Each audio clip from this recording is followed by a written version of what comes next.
కృతజ్ఞతాస్తుతులు చెల్లించుడి అనే ఈ చరణములో నుంచి రెండు విషయాలు ఈ రాత్రి మనము ధ్యానము చేయబోతున్నాం.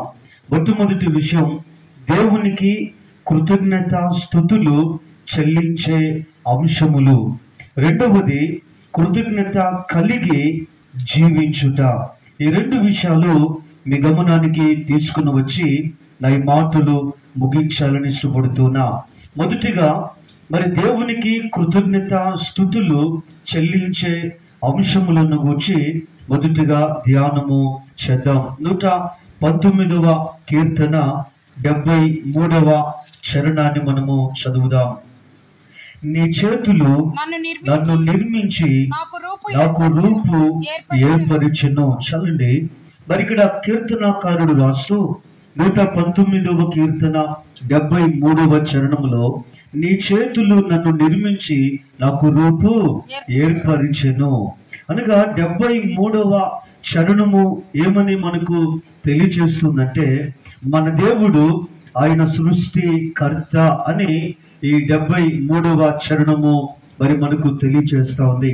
139వ కీర్తనలో కూడా మరి అక్కడ కొన్ని మాటలు రాయబడ్డాయి.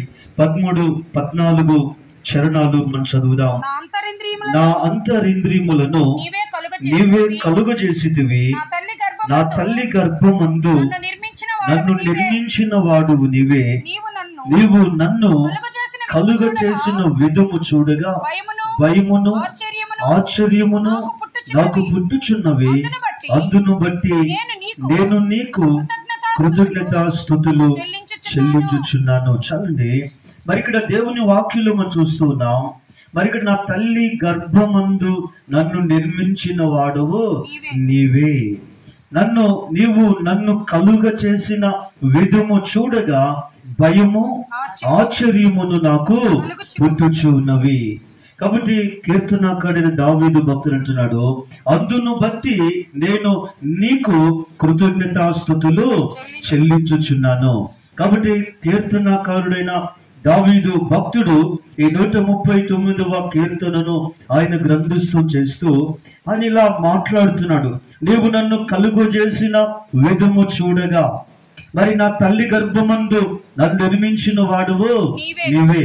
కాబట్టి ఇక్కడ దావీదు భక్తుడు కూడా దేవుణ్ణి ఆయన మరి మనకు ఎలా పరిచయం చేస్తున్నాడంటే, ఆయన సృష్టికర్తగా మనకు ఆయన పరిచయము చేయటం మనం గమనిస్తూ ఉన్నాం. మరి మనకు అందరికీ సుపరిచితమైన ఆదికాండం మొదటి అధ్యాయము 26, 27 వచనాలు చదువుదాం. 27 చదువుదాం. 27.